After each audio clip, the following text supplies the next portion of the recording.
Now the link between all that we discussed, where we need to calm the mind down and keep it quiet, and how then it will help us to understand and experience what we discussed. Now we go on this understanding that the human body has innumerable channels through which energy flows. In yogic language, they are called Nadis. So we go on this understanding to start with that the human body has innumerable channels, not innumerable, around 100 and odd channels, through which the energy, which we call the prana, life energy, circulates in the body. So they are called nadis. So of these 100 and odd nadis that we have, from our point of view, the most important nadis are 3 in number. The nadi on the left of the body is called the Ida. The right of the body is called Pingala. And the center one on the spine, inside the spine, is called the Sushumana. These are the 3 important nadis, although there are numerous nadis in the system. Now, for most purposes, including our daily life and maybe even to study quantum physics, you need the energy to move only through the Ida and the Pingala. More than enough. But if you need to penetrate the multi-dimensional world of the inner self and the outer self, you need to get your energy, prana, to leave the Ida and the Pingala temporarily and function through the central channel called the Sushumana. This is the idea. Now, fortunately for us, the prana is linked to our breath. Breath is shwasa, prana is life energy. Both are intimately interlinked. So the science of prana teaches us, pranayama, how to integrate, how to bring the plus and minus. When I say plus and minus, minus not in the negative sense, like an electric current with 2 charges, together into the bottom of the spine, which is the Muladhara, and then to spark them together, rub them together to generate a spark. The spark we call the bindu, and to take it up through the Sushumna to the Sahasrara, which is the central part of the cerebrum, which is supposed to be the 1,000-petaled lotus. So, what happens? Suppose there is a process to do it. One of the processes, important processes, is Kriya Yoga. And therefore it's linked to the breath. The breath and the prana are linked very closely. So if you know what kind of breath you should be, in which way you should be breathing and what you should be doing, you're already getting control over your prana. So this is the process. Now,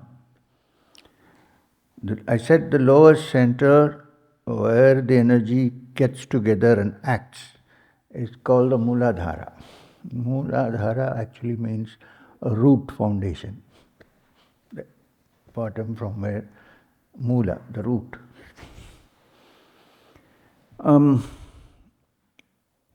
For most people,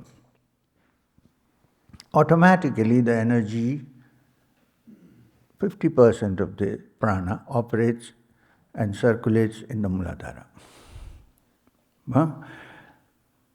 Which is enough for us to live in this world.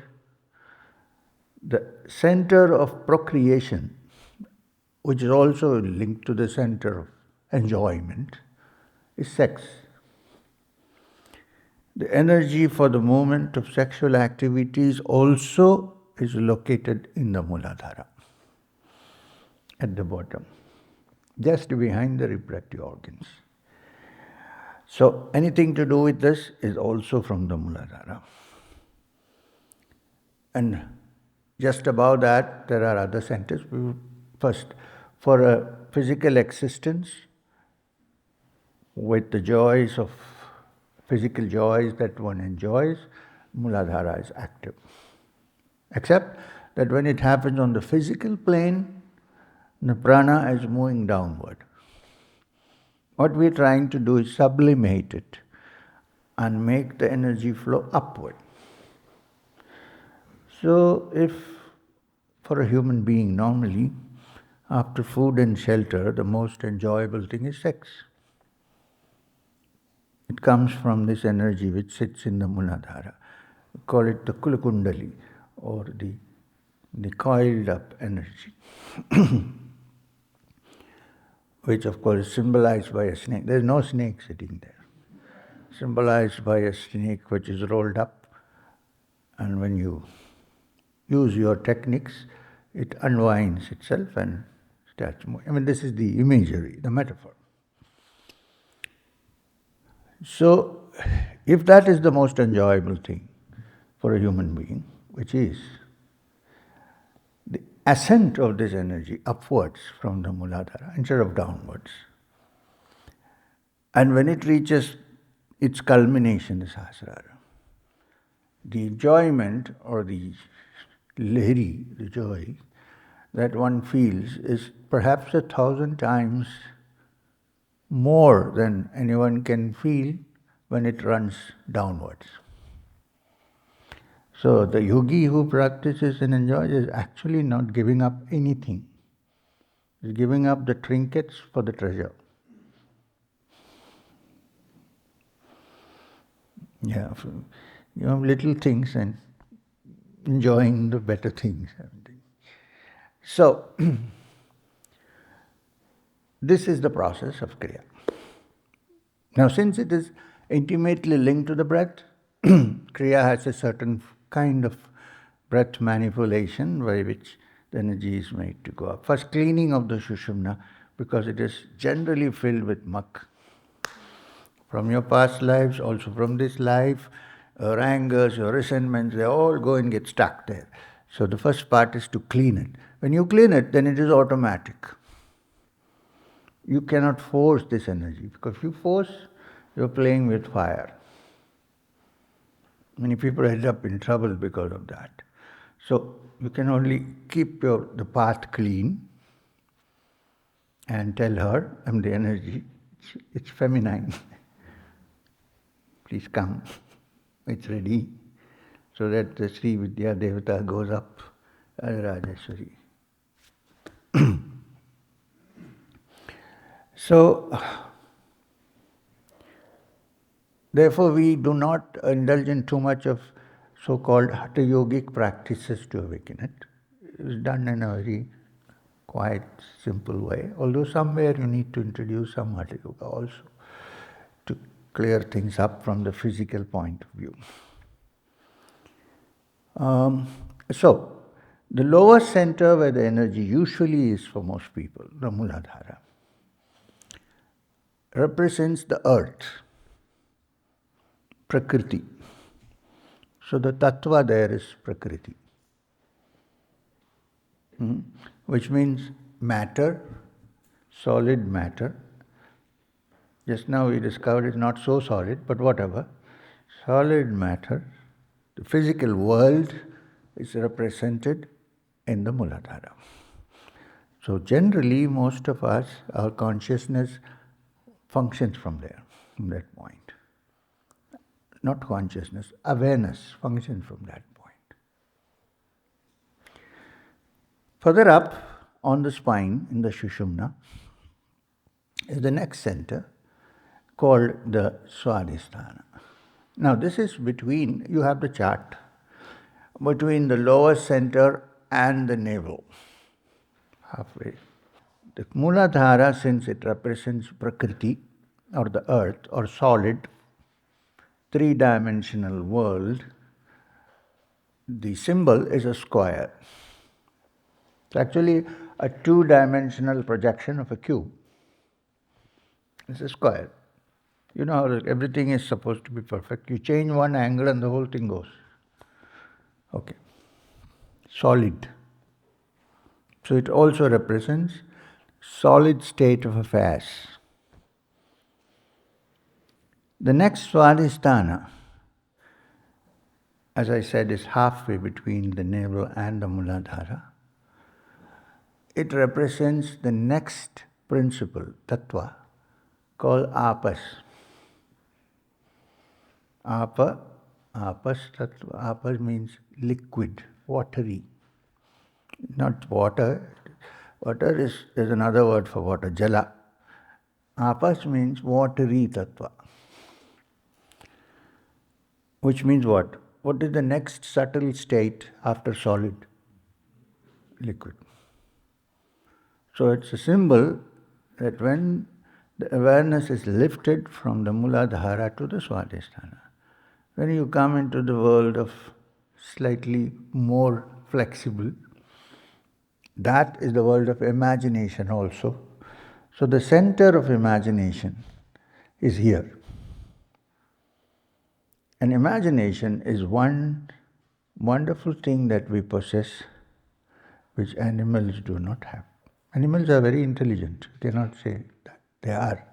They don't have sankalpa, the power to visualize, the power to imagine and visualize, which we have, and perhaps the creative entity of the world has.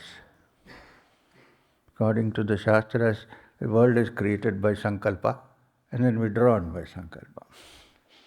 Human beings have this capacity gifted to us, except that we always have the wrong sankalpas. So, it's a good tool which can be used. In fact, there is nothing called willpower actually. It's only controlled sankalpa, controlled imagination. If we can do it properly, then this is what usually people call willpower. And that center is the Swadhisthana. It represents the watery tattva. And also, therefore, its symbol is the moon, the crescent. The crescent moon is a symbol that you see in Shiva's head. The Chandrasekhara's Chandra. It's also seen on Shakti symbols like Durga. Over the centuries, many people have used it for wars and put it on their flags also. It's a powerful symbol, the crescent.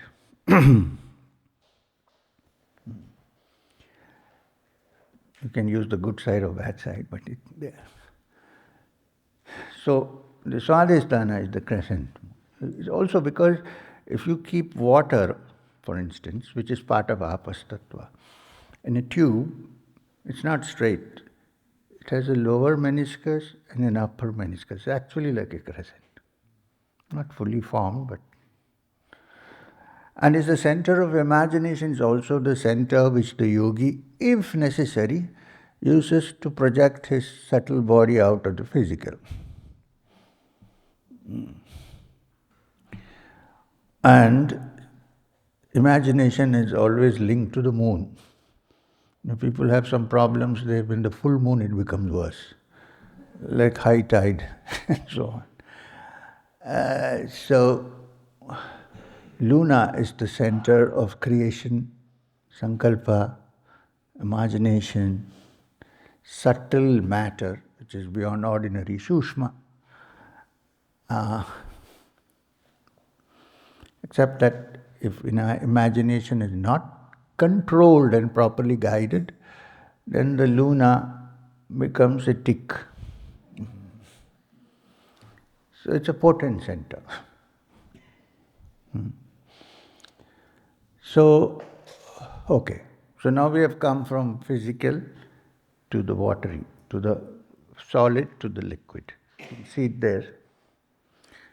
And then in the navel center, which is in your Nabhi, if you draw a circle like this, the diameter of that circle would rest on the Nabhi.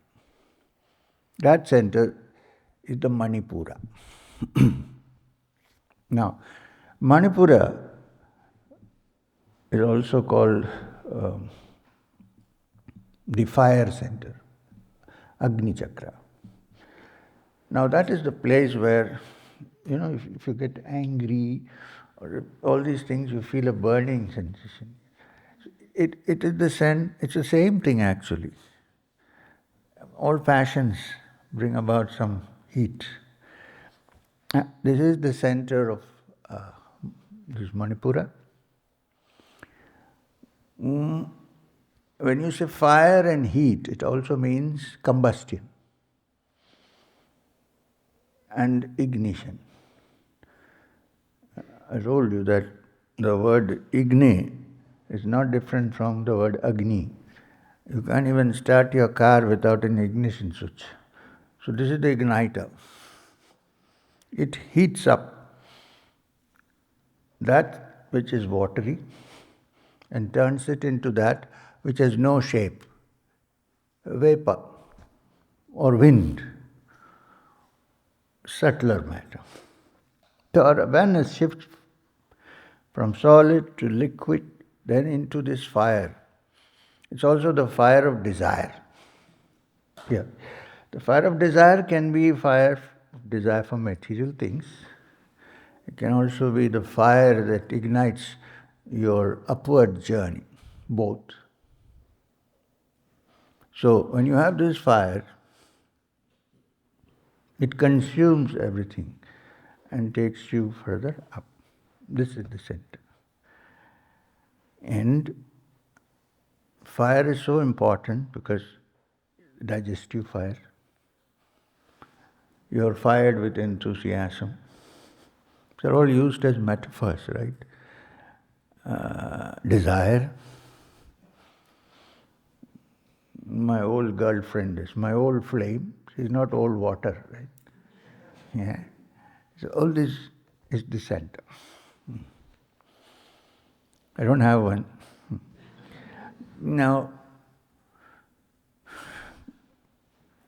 so now this, what is the form, the shape? Shape is a triangle. The symbol is a triangle, which is apex up, and the color is red. So the Muladhara is yellow, Swadhisthana is silver white like the moon, and the Manipura is red like the fire red. And then comes the Anahat. Anahat is the center of the chest,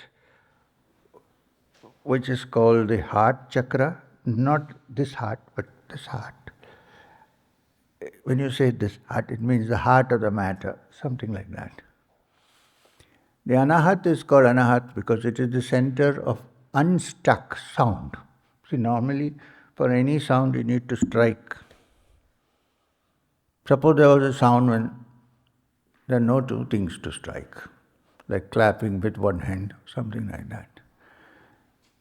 That is Anahat. That means the sound which is not physical sound, but that which is heard inside. Anahat. And that is the element there, or the principle there, is Vayu, which means the wind. It also means the next state of subtle state, Vayu. And the color is sky blue. And then from there you come to the throat center, which is called the Vishuddhi.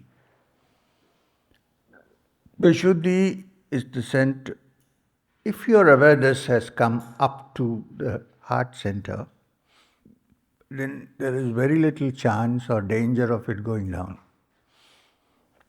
Which means at any time it can still come up. Not that it will remain there.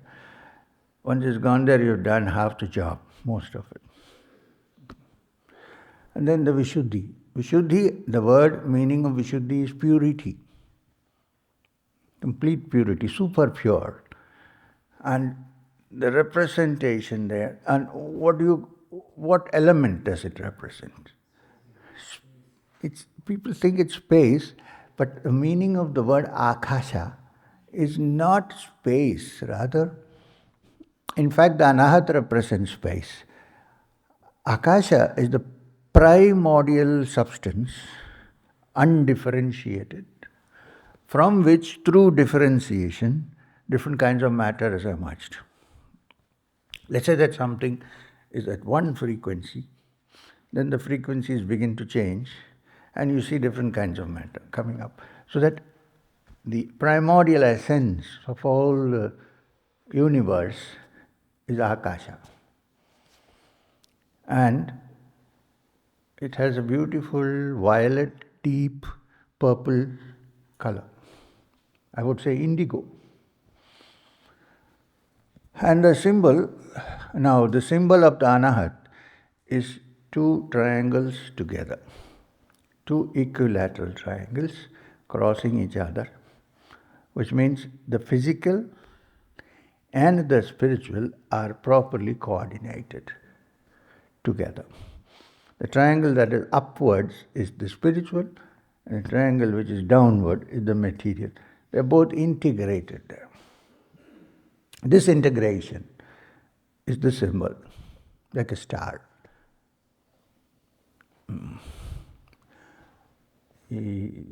Just like the symbol on the Israeli flag. And then you have this Vishuddhi, which the symbol is an oval, like an egg standing straight. Color is indigo, and it represents primordial substance, Akasha.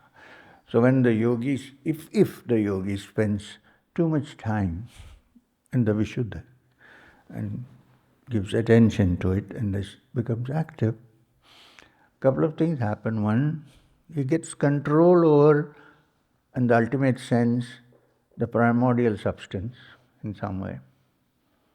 It's no use anyway. And then his voice also improves. For singers and others, Vishuddhi is very important. Plus, something happens when, even if he's sitting down and talking rubbish, everybody listens. I don't know what I'm saying, but this is the Vishuddhi. So people who want to talk in public and so on, better to keep their Vishuddhi active. And the voice becomes kind of soothing.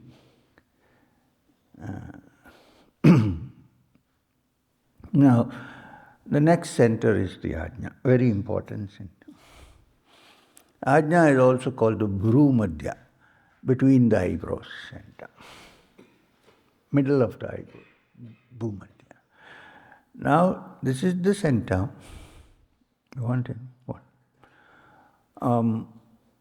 This is the center, which is the doorway to the highest level of existence that one can think of. So, just behind it is what we call the doorway to the Brahmarandra, just behind. And the Ajna is, even though we touch here and show the Ajna, the actual Ajna stretches from there, but actually originates in where we have our pineal gland. The pineal gland, which takes care of our sleep-waking circuit, the circadian rhythm, as they call it. That also is a very important spiritual center. So, the Ajna is actually originating in the pineal gland, but lets out its nadis into the ajna. So you can't go there and touch, but you can touch and then connect.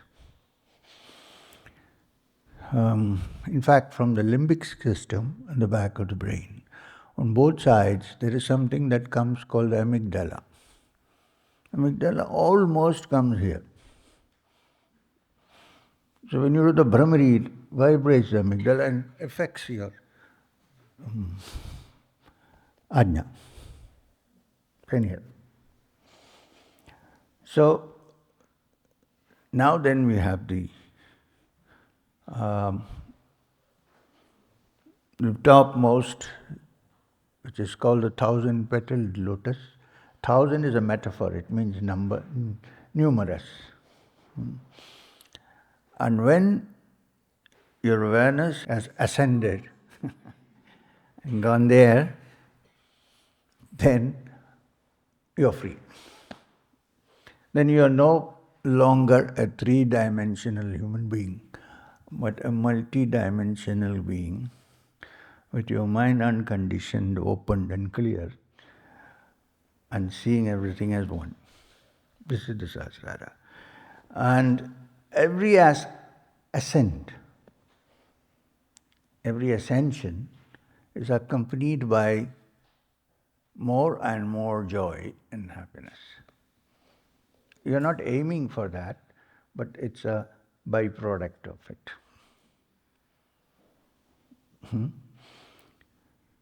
So this is the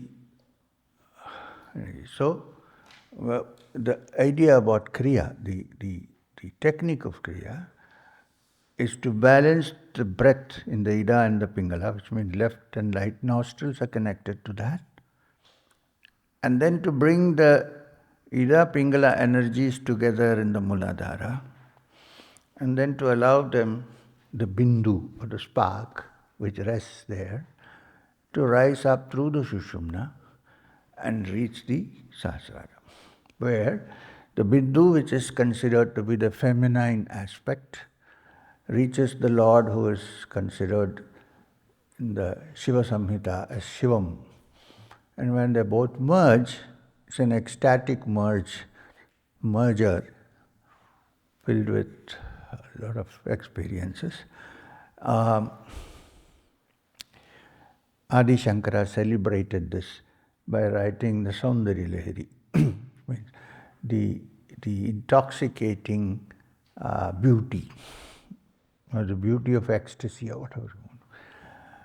So this is how Kriya, breath, prana, and the chakras are linked to each other, and how they are linked to unconditioning and opening up your mind to higher levels of understanding, experience, and so on. Also, these cannot be activated by any physical force. The only way to activate them is through sound.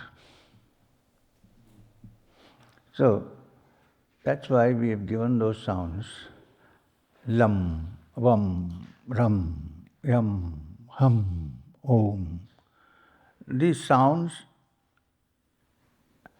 the chakra senses the sounds and gets itself activated. By chant. 1 minute. So, this is how the activation takes place. I've been training in sound healing, and we have always learned, and also looking at Nada yoga, right? So my question is, are the colors of the chakras interchangeable? No. Because we have seen the red as the Muladhara and yellow and Manipura that way. Cannot So be. that's why I'm confused. Maybe some mix-up. Okay. Maybe you're also doing the same thing. The problem is, instead of sticking to the traditional things which are given in the Shat Chakra Nirupana and so on, people go haywire and think of various colors from their own imagination. So if you want to see the proper colors as described in the text, then you should go to the Sat Chakra Nirupana, the serpent power. the serpent power, which is the source of all the chakras descriptions. It's 200, 300 years old. Translation is new, of course. Namaste. I have a question. Can you again explain where Manipura is? Because you were explaining diameter, I was making a note and I lost it. And the second thing is You like, lost it?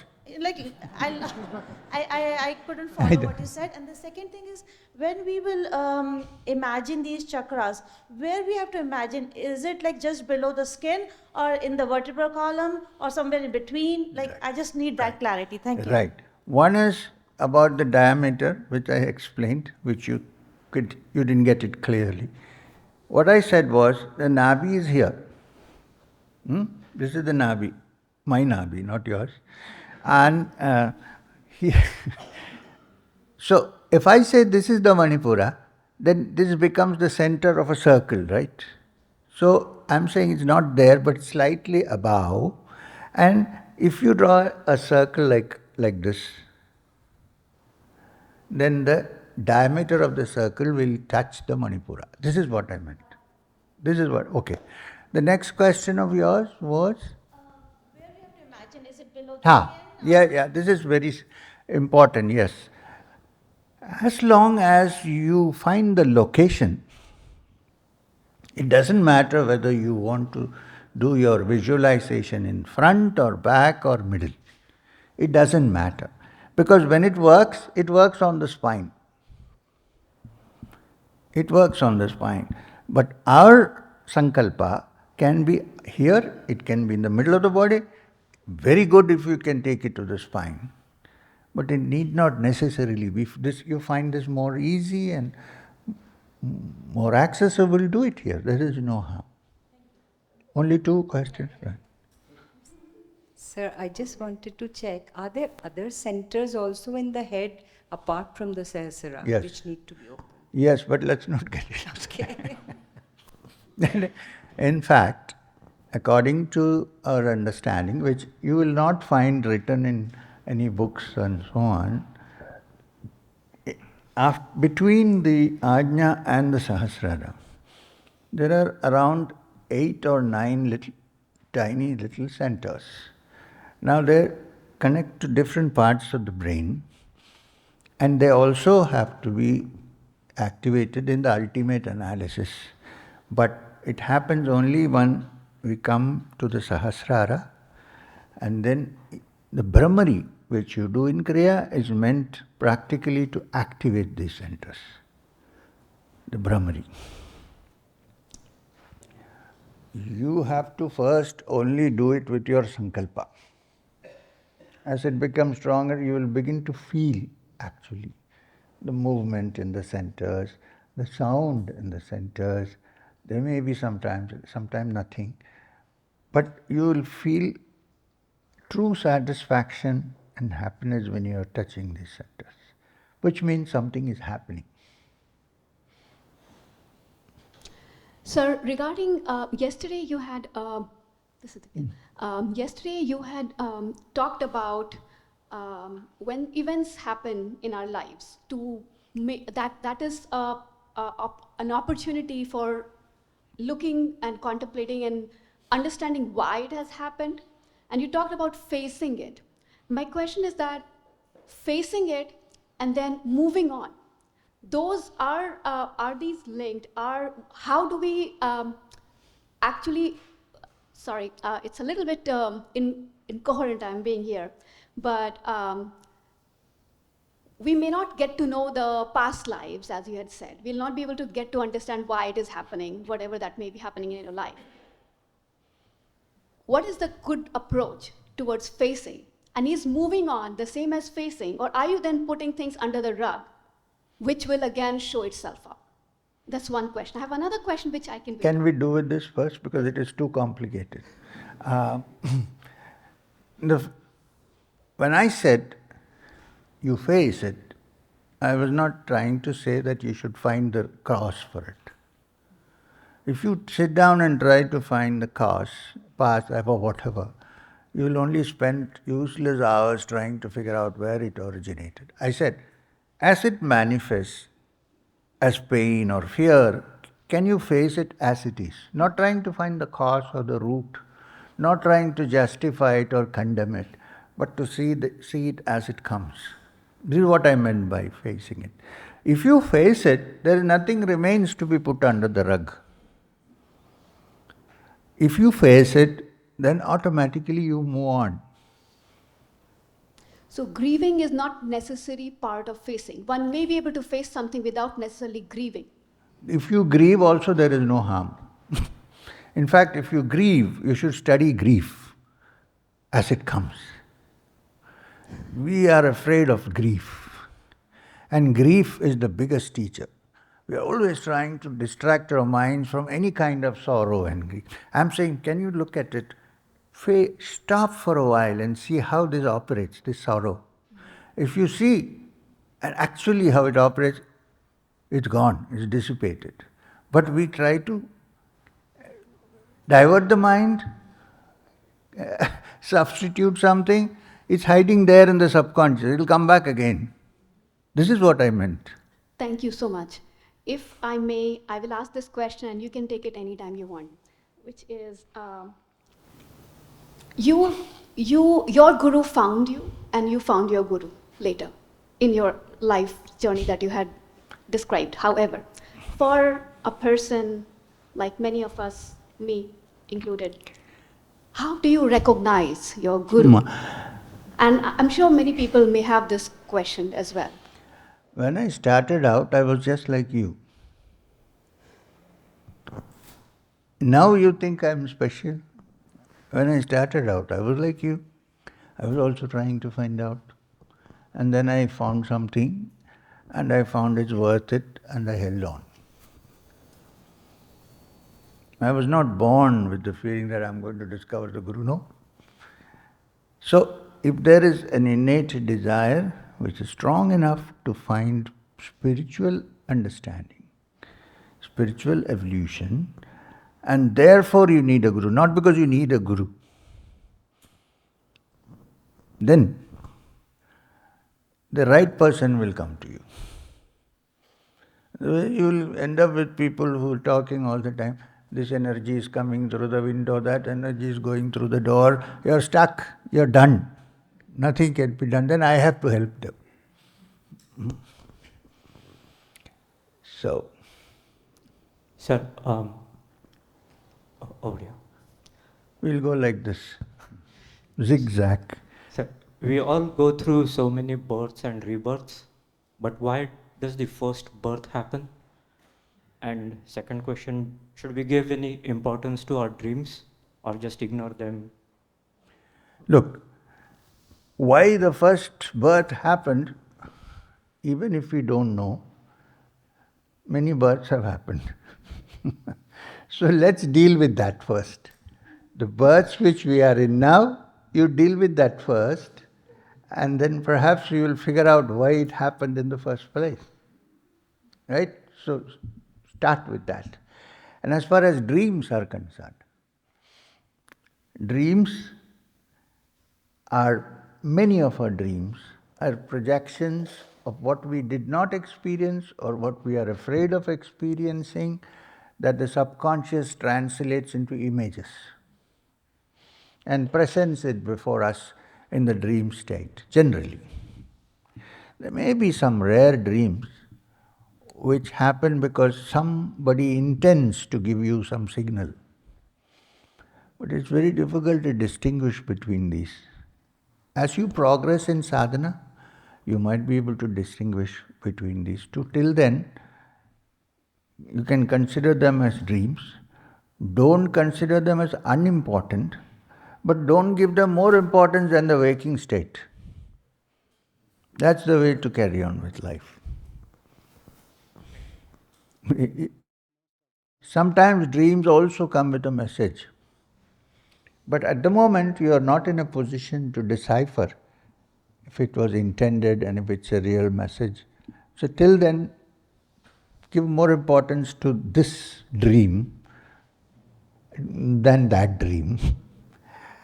And the source from which it has first come, you said many lives first. you will not be able to understand it unless your mind is free of its limitations. When you understand it, you try to explain it to somebody, it's impossible.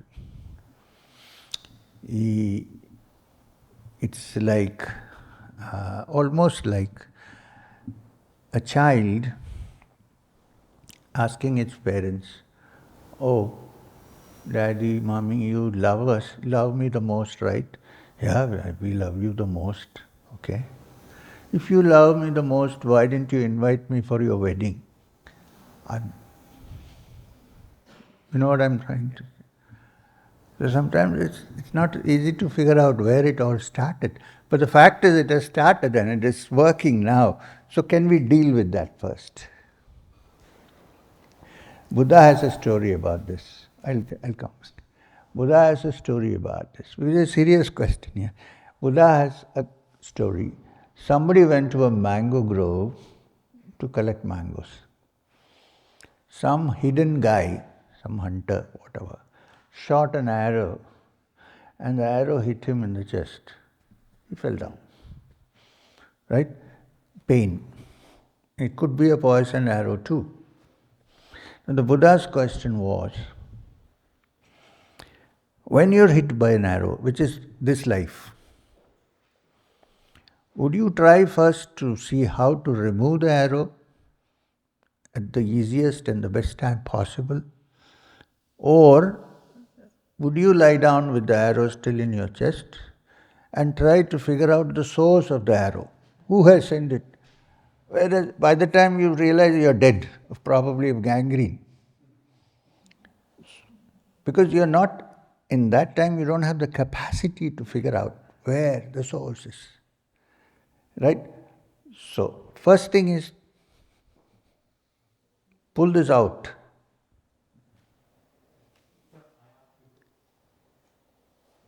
I asked because it feels like we are stuck right now, right, in births, rebirths, and then there is no way to There is a way. escape that. There is a way. There is a way. Who said there is no way? Otherwise, why are we wasting time? No, I mean, before this,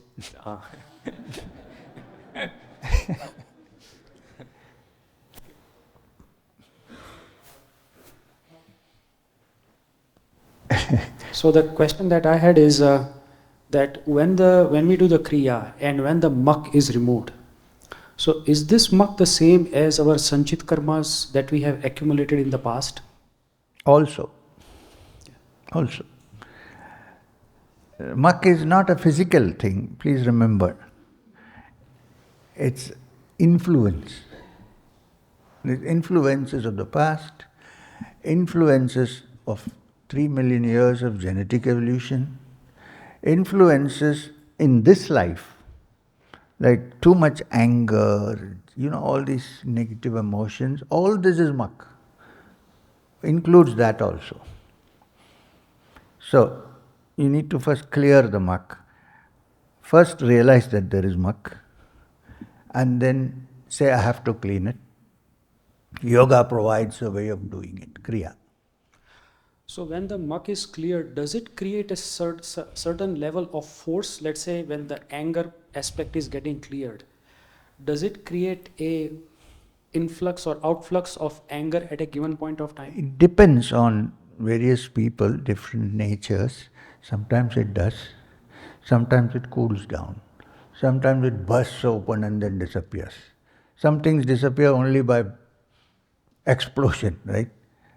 But it all depends on the nature. We have different kinds of people, right? Different mannered, we carry different loads, different burdens. It depends on that. Yes, he's been asking to know. And his name is Ram, and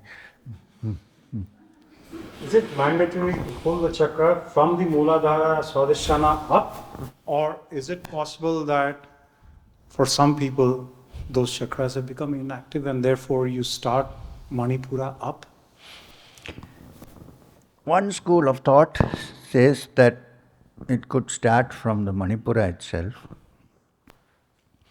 But we, in our tradition, think that it should start from the Muladhara. possible to, even if you think it's dead or is inactive, we can still activate it. Using Kriya.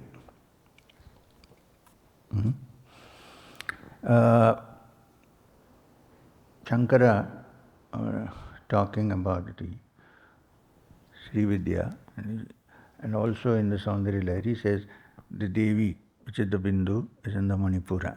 And then from there, I'm invoking her to go up. So for him, the other things have already been cleared from Manipura.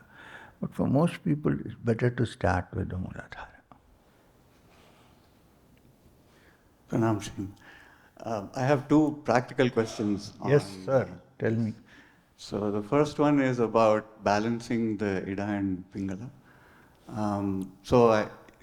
They are linked to the prana, you said, and that's linked to the breath. So it must be linked to the physical nostrils as well. Yes. So if you have a physical problem that causes you to breathe more from one nostril as opposed to the other. Yes. Are there techniques that can? Yes, there are. As we go along, we'll discuss this matter.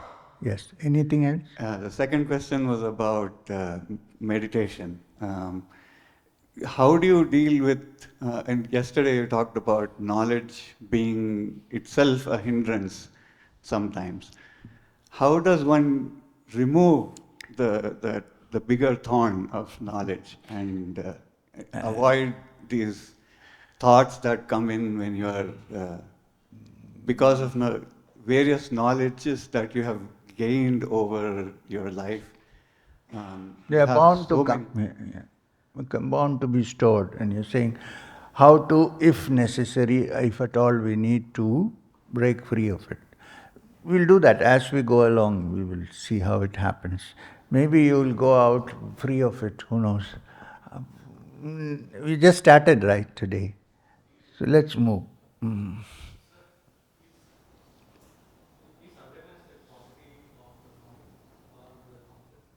In the beginning, awareness is a quality of the mind. But it's not a quality of the mind thinks that it is its quality. Right?